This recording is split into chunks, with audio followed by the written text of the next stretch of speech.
You're listening to BQN. Assimilate the audio.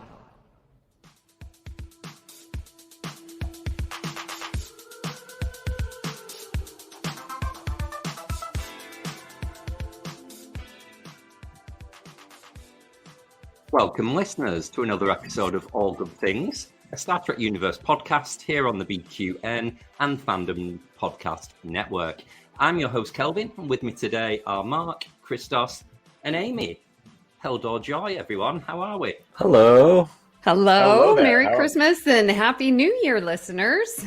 How are you doing, Kelvin? I'm really good, thank you. It's so good to see you all. I know it's a very busy weekend for everyone, so just getting us all together is a Christmas miracle all in itself. So I'm very happy to spend Christmas with family, especially my Star Trek family. Aww. How's everything been for you guys? What have you been up to yesterday, Mark? Just for the listeners, it's Boxing Day today, on the day of recording, the 26th. So how are you feeling, Mark? Have you overindulged on all the food? Are you feeling a bit lethargic? Oh, absolutely. I think that's probably what's causing my lethargy this morning. Is I did have I don't know. There's something got my stomach all upset, and I'm not 100% today. But I'll just blame the holiday. I should be better soon. Oh no! Well, I hope you feel better soon. Maybe, hopefully, we can perk you up and bring a bit of joy to your day. Oh, you always do. Oh. No doubt there. And how was your big day yesterday, Amy? Well, it was really enjoyable. For the first time in a couple years, I got to spend Christmas with my father. He's now living with me, and so I did a lovely brunch and had some mimosas and a brunch casserole and opened a few gifts. And then we decided to go see a movie, but man, the lines were so long and we were there in the casino. So we sat down and played a couple games and my brother won $2,000. No way. Whoa. I know. How much did he spend up front to get that? 100. No, lovely. Yes, I know. I lost 100. His wife lost 100. He wins $2,000. This just always happens to my brother. He's very lucky. I hope he paid for the popcorn.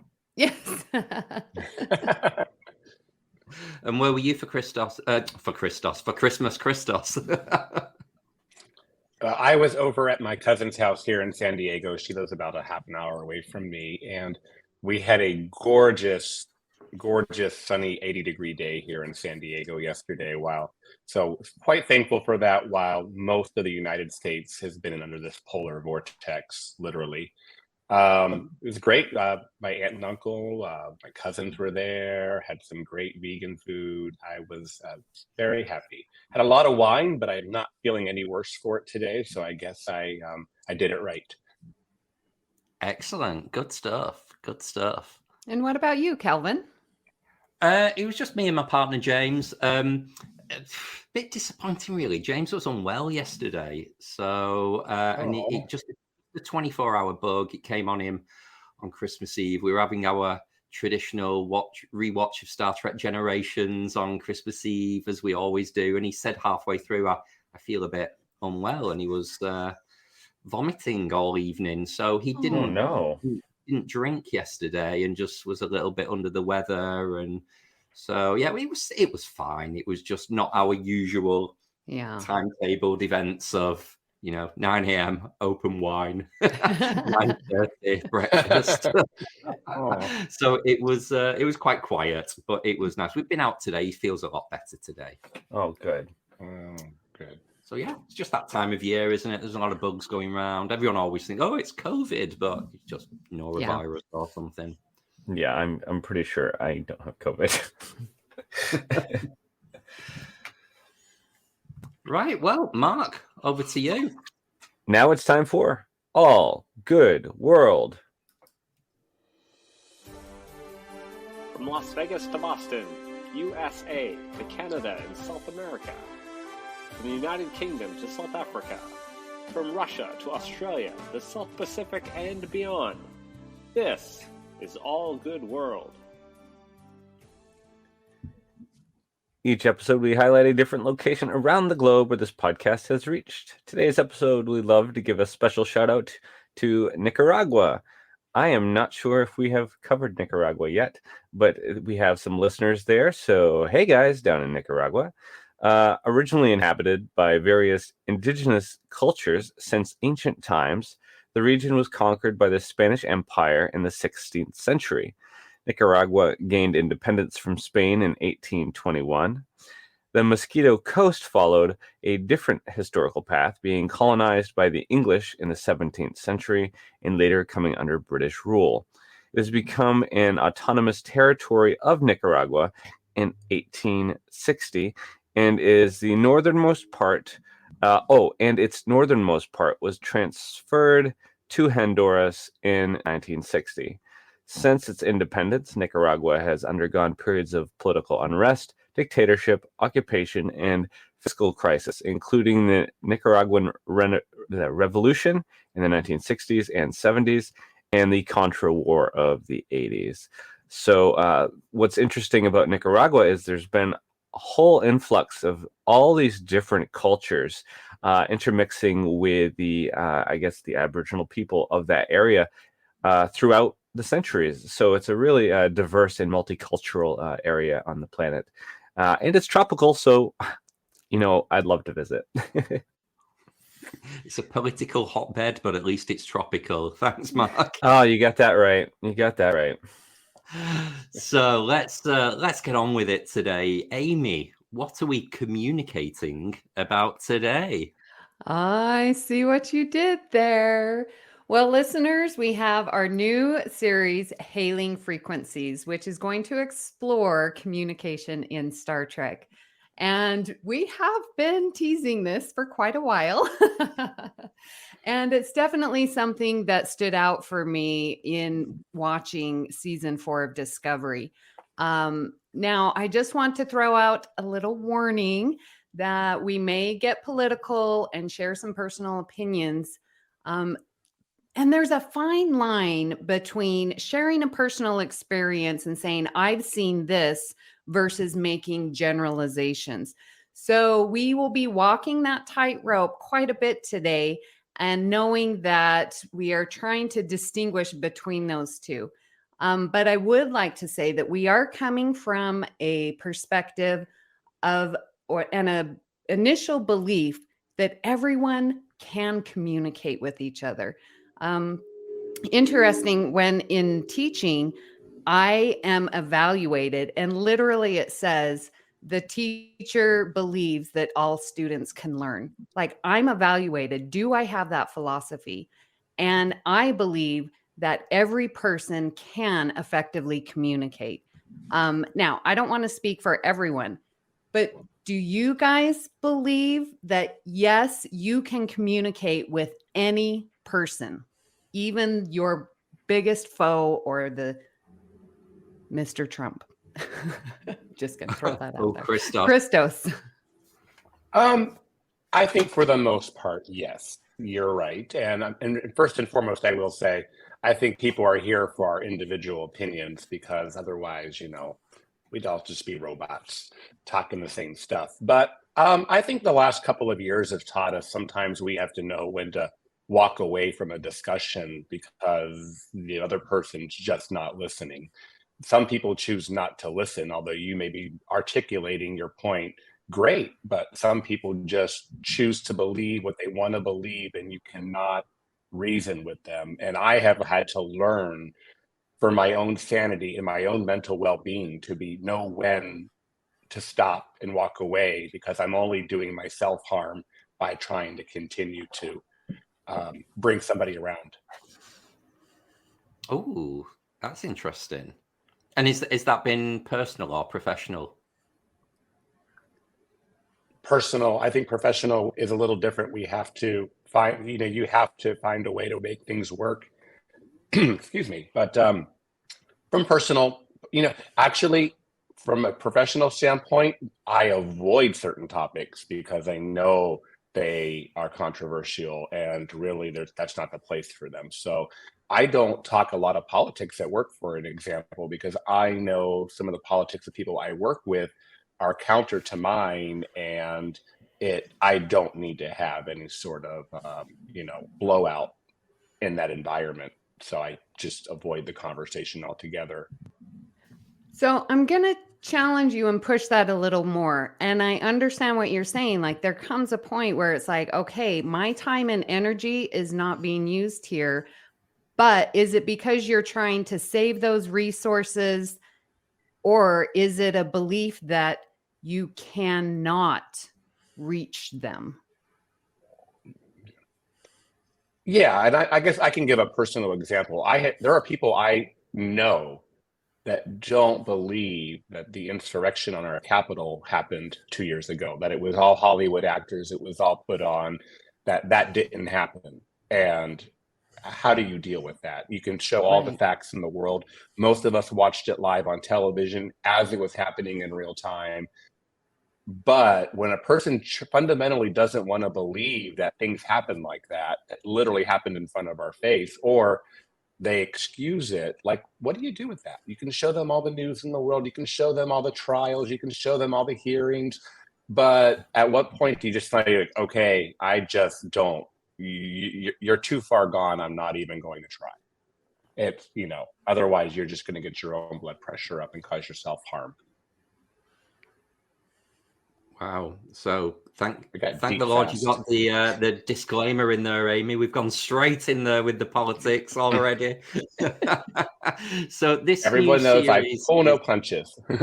This new series is exploring communication within Star Trek as a whole. So what is this episode specifically focusing on, Amy? What topic have you chosen here?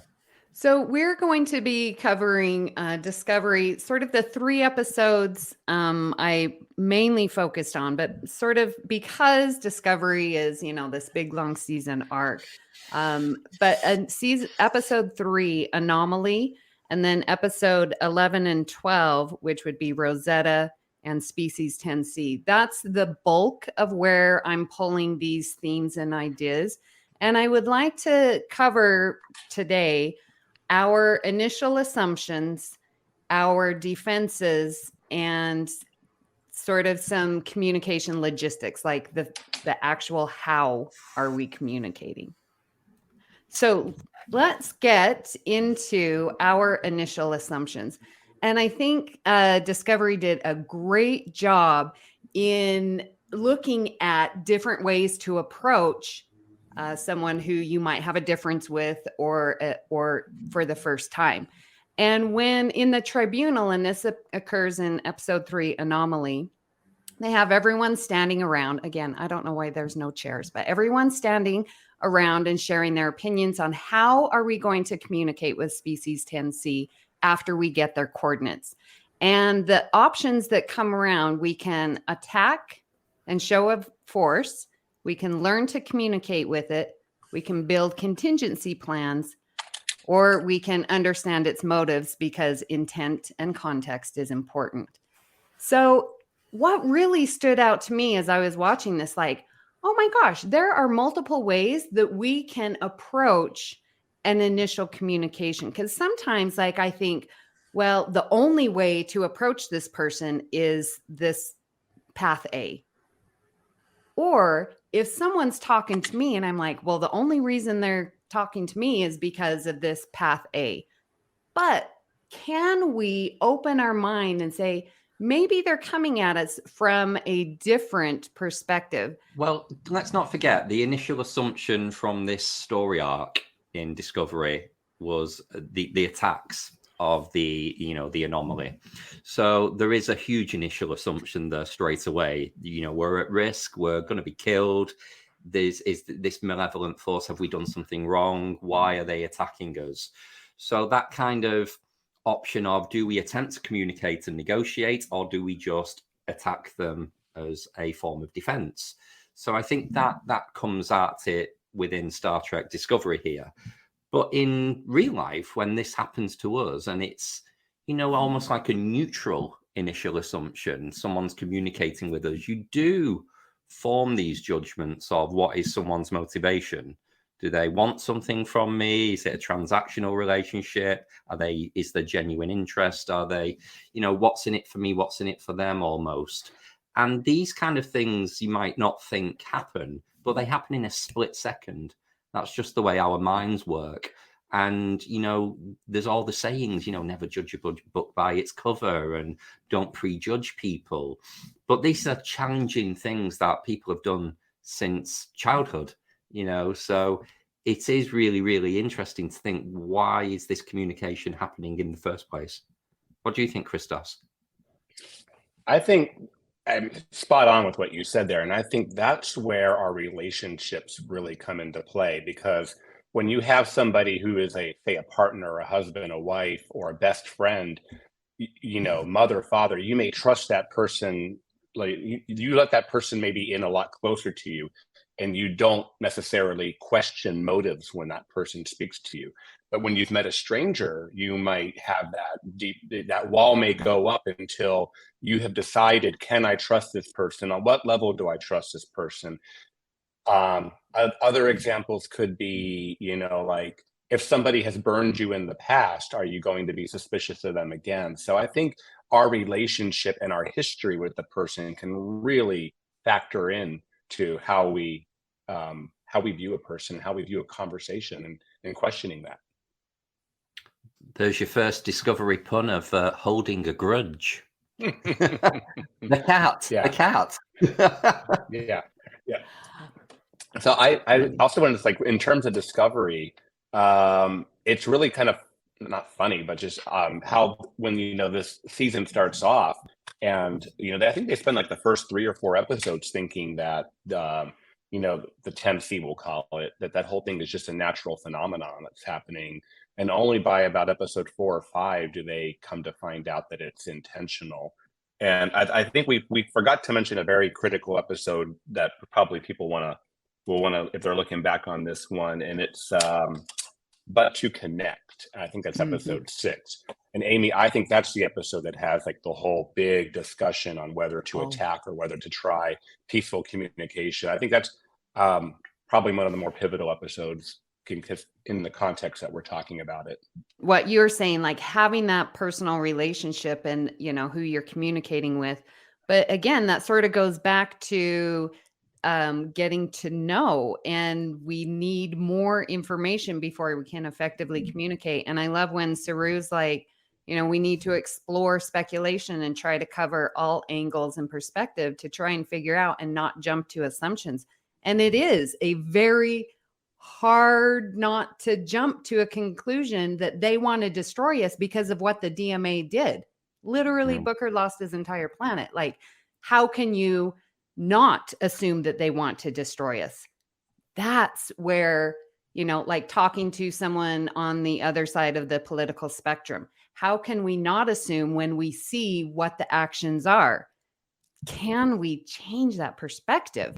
And like surveillance, I think, was interesting. And it pointed out that the Vulcans surveyed Earth for 200 years before first contact. So yeah, so we need the surveillance and to build that relationship, but it's tough. How much time do you give it before communicating? Yeah, you started off by saying, Amy, about the ways we communicate with someone who we're at odds with.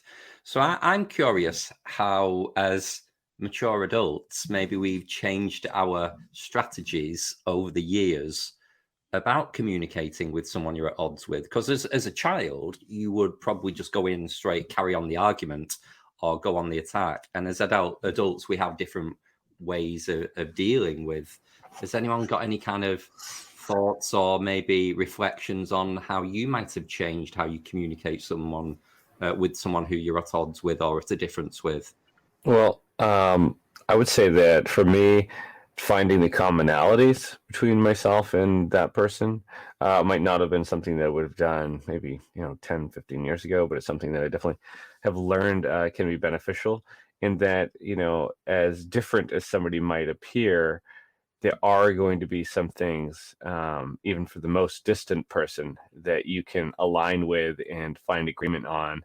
And I think it's important that when you're in those, especially like in the work environment, and you're in those situations, to reach out for those common areas that can connect you, because otherwise, it might not drive the other person crazy, but you're going to be driving yourself crazy if you just hold on to this negative energy towards this other person. It's like, it's not going to make the work environment good. The other person might be fine, but you might be over there doing, I've got to work with this person again. Yeah. Absolutely. Amy?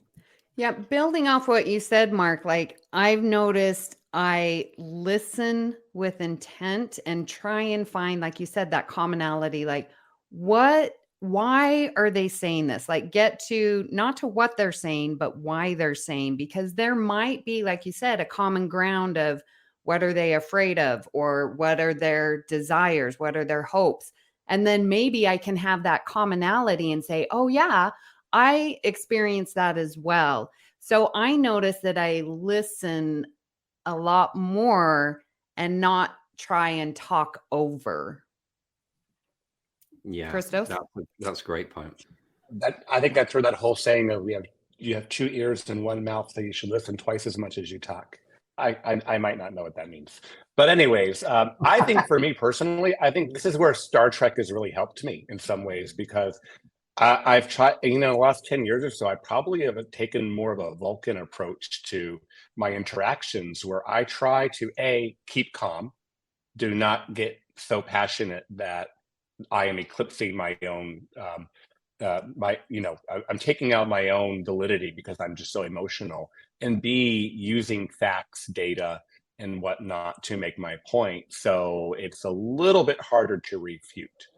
And being open to that coming at me, by the way, because, sometimes I'm wrong, and you need to be open to that. You cannot, if you approach everything with I'm right, and you cannot accept that sometimes you may be wrong, I think you have to be open to that, and you have to be open to a fresh perspective coming at you, and be able to be big enough to say, oh yeah, you're right. A strategy of mine has always been to just let people exhaust themselves, especially if they're coming at me with some kind of hurling abuse or just really getting their point across. I do listen intently with nodding my head, active listening skills. Just let them get it all out and wait my turn, because then they're not that frustrated that you've cut them off or spoke over them.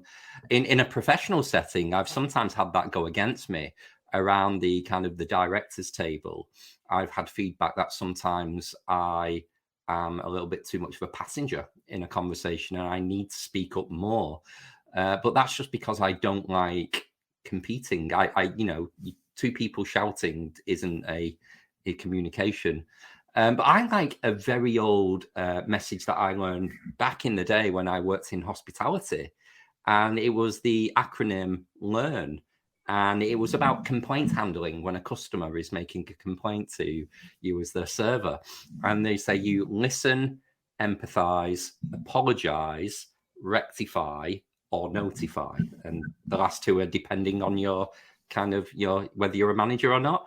And I it's such a, so naff. It was just something from a chain of restaurants that head office would pass down, but I love it. And just that thing of listening to someone, empathize with them. And that comes what we said about establishing rapport, what you said, Mark, and that kind of apologizing and just making someone know that they've been heard. And even when it comes to rectify or notify, you might be completely powerless to change the situation, but at least you've listened, you've empathized. Oh yes, that must be horrible for you. And then you've apologized. And usually that just diffuses everything. So I've carried that through with me for all my professional career. Well, you learn something new every day. I love that. Oh my gosh, learn. I love acronyms. So as we were talking, I just recently had an interaction with my father, who tends to be very Republican. And we saw something about guns and shooting and that whole debate. And he was coming at me, well, do you think that we should have guns in America? And I'm like, oh my gosh. I said, Dad, I don't want to have this discussion with you. We have had it multiple times. We are on different sides. And yes, Christos, I was like, okay, I'm just done having this argument because everything I say with the facts of the shootings and looking at other countries that don't have shootings because they don't have guns. Anyways, I was just like, Dad, I'm not going to get into this with you. Let's talk about something else. I had to push him off 3 times with the conversation. Like, no, no, no, no. He comes back the next day, much more willing to listen. I could tell in the tone of his voice, Amy, I really am curious. Why do you believe this? And I thought, okay, this is when I can communicate because now he's willing to listen. So by pushing it off just a little bit, when I knew that if I was speaking, I would be heard, that he would be wanting to hear my perspective. Yeah, it's kind of in a way a form of punishment. And by saying, I'm not going to engage you if you're going to constantly come at me like this. But if you come at me and meet me halfway and you show me you're willing to listen, I will have this conversation. And that's really good because, like you said, you chose not to do that yesterday or the day before, whatever, because you want to protect yourself. You're like, I can't do this. I'm not going to get mad on Christmas Day and get my blood pressure up because I know you're just picking a fight. And I think that's a good way of saying it. You kind of got to know when someone's picking a fight and trying to get you wound up, and when they're actually willing to communicate. It definitely takes 2 to have an adult discussion. If only one side is willing to come to the table and actually have that type of discussion, then you might as well be talking to a brick wall. I mean, even my dog, who can't like verbalize to me things that I'm saying to him, he does listen and understand, and I can tell when he's ignoring me or when he's listening to me, and when he's willing to just agree to go along with what I want to do. It's like, it's the same with people. It's like you're going to be talking to some person and there'll be cues, verbal or nonverbal, that it's important to pay attention to, because it's all different ways of communication, not just what we're saying. Yeah. Which is a great segue to the next topic that I wanted to talk about, which is this hyperfield that is surrounding the species 10C. And I looked at the hyperfield as sort of our defenses of why we aren't communicating, why aren't we talking to each other. So if species 10C has created this hyperfield, how do we keep our defenses up? For me, the isolation field, or what we call it, hyperfield, it's the allegory for isolationism. We are going to put this, and people say that the United States should go into isolationism. It's a very big political topic right now. We should just put up a big shield around ourselves and take care of ourselves. And it doesn't matter what that costs other people, i.e., the DMA hurting other planets and other people. We don't care about that. The means are we take care of ourselves, and the hyperfield is that allegory to isolationism. Yes. So yes, what is our makeup? What is our hyperfield? Yeah, but it doesn't have to be complete isolation. It can just be this kind of protection, defense methodology of, like using humor for deflection, those kind of things. Yeah, and protecting ours, like our extended family or those who think like us. Like that protection cannot just be around an individual, but an entire group. Yeah. I think a basic one, and again, going into health and safety mode, which is my profession, is the first rule of risk assessment is, do we even need to do this at all? So you eliminate the risk altogether by not doing the activity. So I often just don't put myself in a situation where I'm going to have to lower my shields or, turn off my hyperfield. And that might be not mixing or not spending a lot of time with people who I know maybe are not necessarily not on my wavelength, because I don't just want an echo chamber of like-minded people. But sometimes if you're going to be uncomfortable in a situation, or it's something that you're not particularly going to enjoy, I just wouldn't put myself through it. And not to go kind of too deep on this, but kind of this time of year, like with family, you know, I struggle sometimes with my family, that they're not the most open-minded of people, and the thing about the family you're given and your chosen family, I often come away from them feeling quite frustrated after some conversations. So I don't spend a huge amount of time with them. I have that transactional relationship. I do the necessary, send the Christmas cards, buy the presents, wish them a happy Christmas, happy holidays, and leave it at that, and then go back to my lovely little world with you guys. So that's my methodology. Is initially, don't put myself in that situation if I can help it. What do you think, Christos? So I think that's where, like, for me, the phrase, suffering fools gladly kind of comes into play. The older I get, the less tolerant I am. And I'm more selective about who I surround myself with, because I just don't have time for that. And it's in terms of sci-fi reflecting itself on popular culture too. I mean, we kind of always have that funny way of saying shields up. I know people who don't like Star Trek people or Star Wars people, and they'll use that phrase. Like, I'm walking in to see my mom, shields up, you know what I mean? Because they have to put that kind of like prepare themselves mentally, because they know it's going to be a conversation that could be draining, whether somebody's mother may nitpick at them or, question their life choices or whatnot. And they don't, but they're going to go have that conversation because that's their mother, and they're going to do that. So they tend to, like, put these layers up around them in order to kind of protect themselves and just be prepared for it. The problem with that is when we run around with shields up or our hyper fields up and things like that, it takes a lot of energy, and hence more allegories. It takes a lot of energy to run like that. And people who run around with their shields up all the time often don't allow themselves to have close, meaningful relationships, because they're always, they're just always, they won't let that down to let people in. So it's a danger. Yeah. Having your shields up all the time is, again, using the Star Trek allegory, as a defense, because nothing can get through. But it's also sometimes things don't get out either. So people with their shields up constantly might be protected, but they're not the most warm people. They're not people you will naturally gravitate to, because people sense that something is either being held back or they're a little bit standoffish. And even under the best of circumstances, they might just come across as being a little bit boring. So, why would you want to?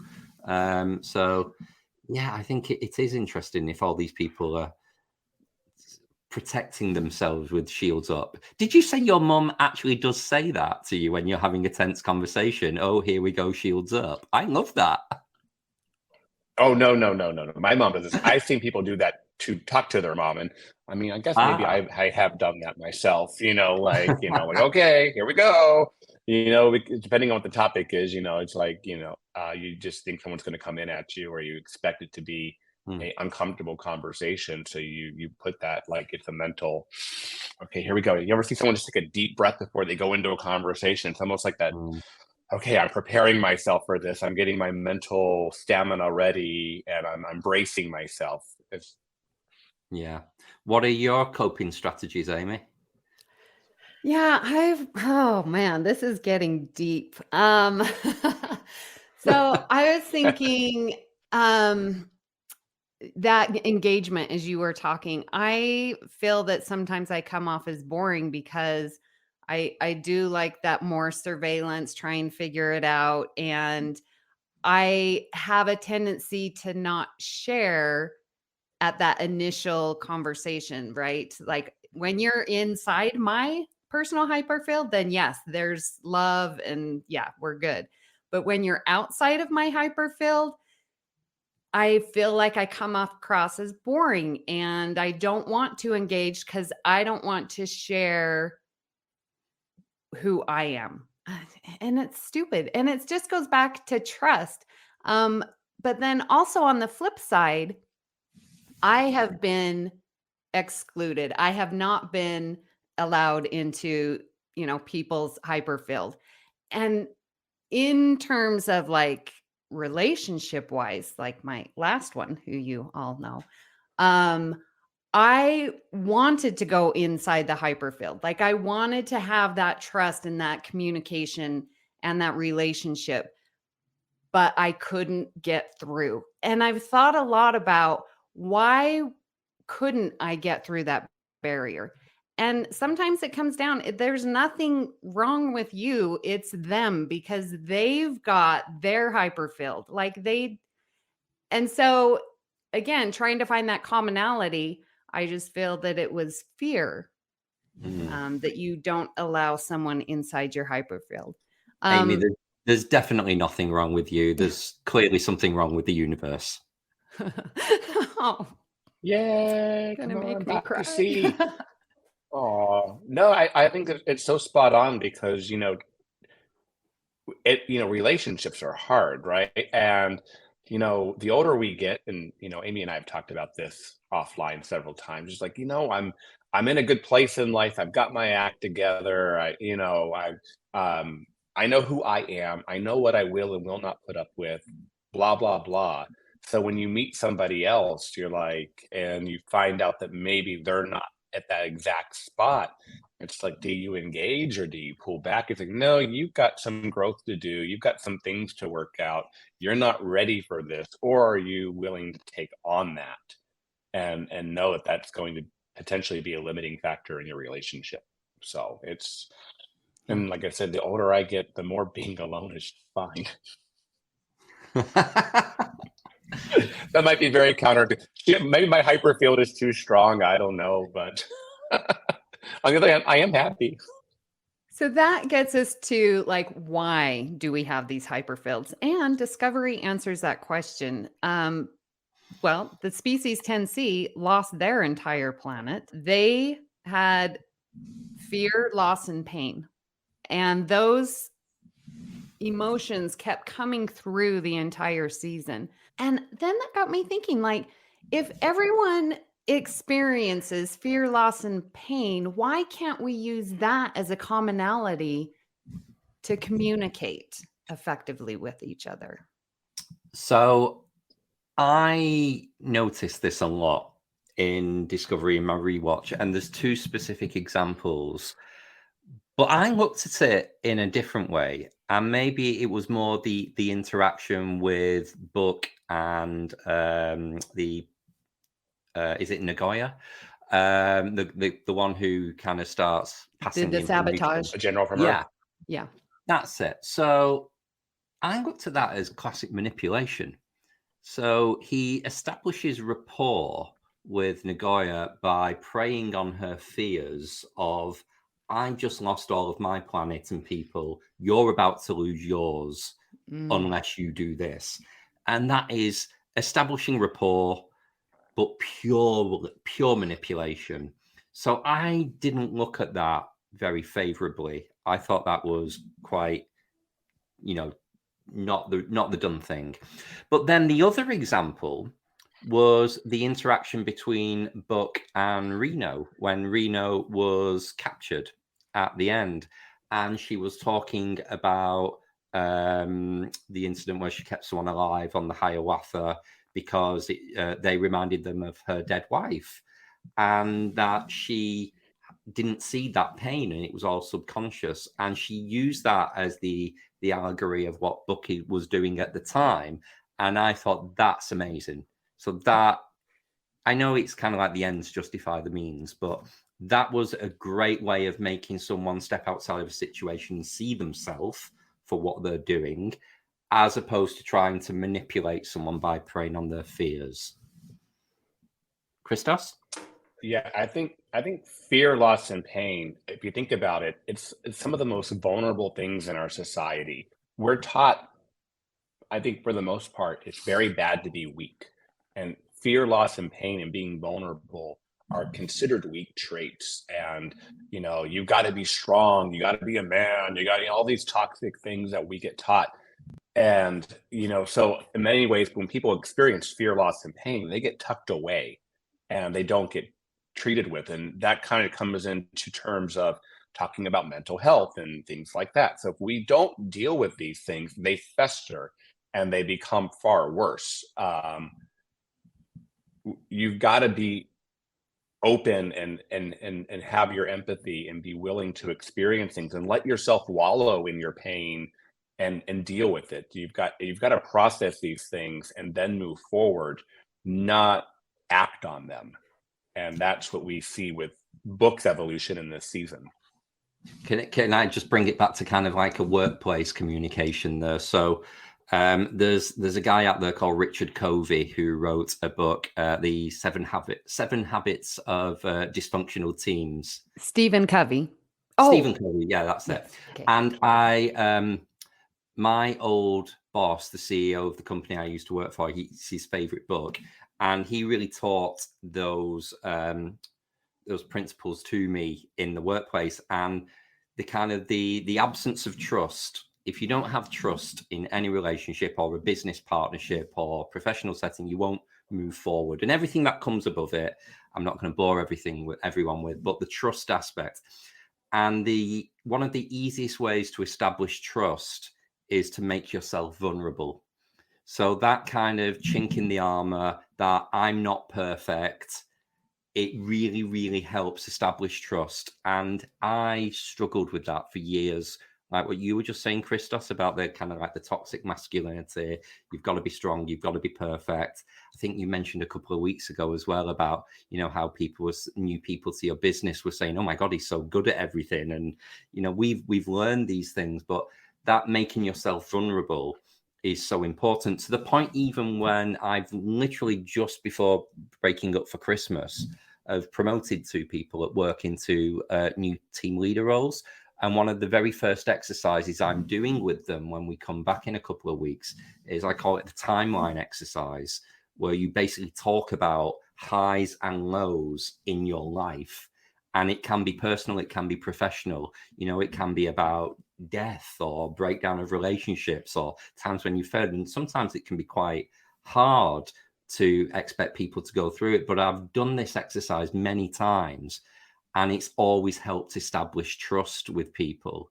So that kind of telling people about your lows in life and being seen as a human, making yourself vulnerable, is a great start to establishing trust and that kind of fear and pain principle that we mentioned.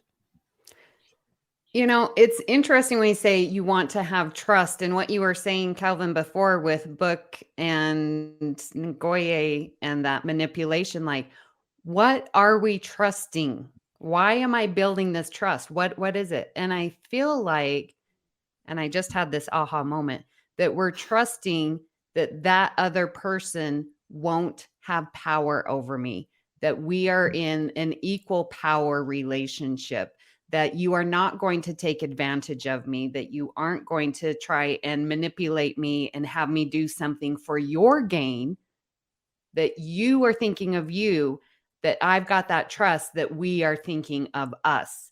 And that's really difficult to do, because when you see how much manipulation is out there, yeah, I think it's that there's a trust that there's not a power play involved. Someone once told me that everybody has an agenda. Everyone's got an agenda in life and in their interactions with people.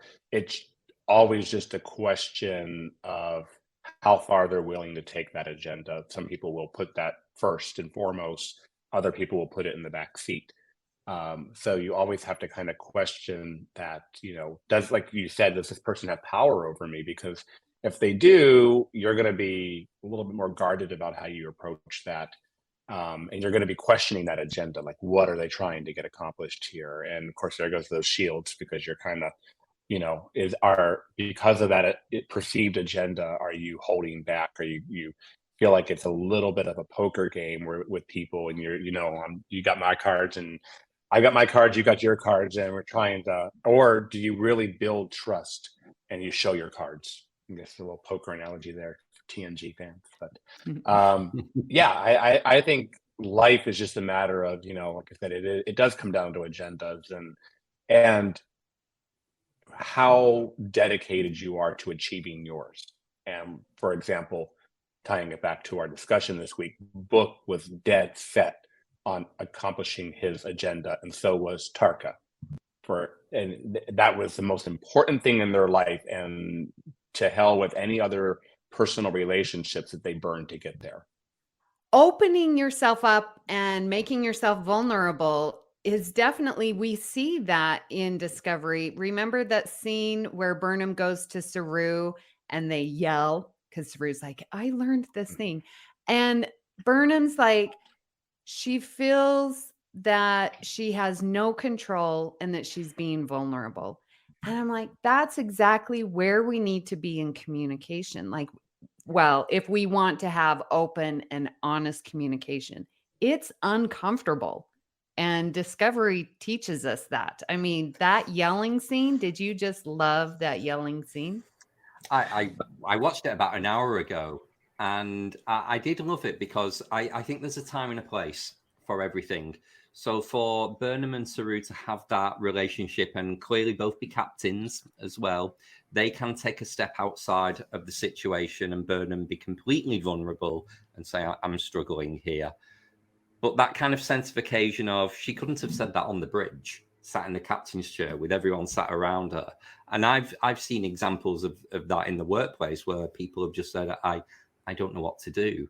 And sometimes it might be in front of a paying customer, and you're like, oh no, you can't say things like that. So I loved it. I'm not sure how I felt about the shouting itself, but I just loved the fact that she had someone to talk to. What do you think, Mark?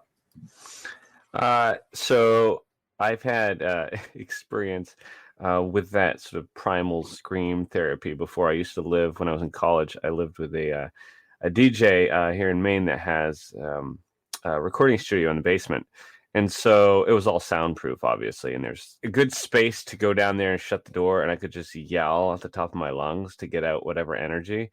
And there is a certain amount of, I guess, endorphins that get released when you do that. On the flip side, I don't know if you guys have watched the new show Wednesday, or what is the other one she's in? Yellow Jackets, but Christina Ricci. Everybody knows Christina Ricci. Mm-hmm. Yeah. So when she was growing up, her father was a scream therapist, and he used to have sessions at her house. And so all the clients being going out of her house and just screaming at each other. And it was like, I think it was like couples related to whatnot. But that was the environment she grew up in. And she said it did definitely have an effect on her. And her parents are no longer together, and it's probably for the best. Yeah, so there's like a flip side of that where it's a little too much. But, taking a moment for yourself and going and just releasing that energy. I mean, I think that can be good. But when you are, I guess, releasing it at somebody that might not necessarily be as open to the screaming, there are dangers there. There's the ways. I mean, going into a room and screaming is just one way of releasing your tension and burning it off. There's many other ways you can do that too. But yeah, poor Christina Ricci. Imagine growing up in that environment where there's just screams around you constantly. I mean, think about it. And you look at her as a fully formed adult, you're like, wow, how did she make it out so well adjusted? Good on her. So we've already discussed quite a lot in this episode, and I think it's very much worthy of a two-parter. So I think we need some dramatic music or something, some banging drums. We're coming back next week, Mr. Worf. So we've looked at barriers to communication. We've looked at the importance of making yourself vulnerable. So yeah, Amy, what are your final thoughts so far? Well, listeners, I hope that you have enjoyed going through what goes through my mind as I'm watching Discovery about this communication. I find it so fascinating. A little backstory. My minor is in communications. So I had to take classes of interpersonal communication and stuff so it's very intriguing to me. And I hope that we have also found a way to learn about ourselves and to learn about others so that we can have effective, honest, open communication with all of those so that we can remove our own hyperfield.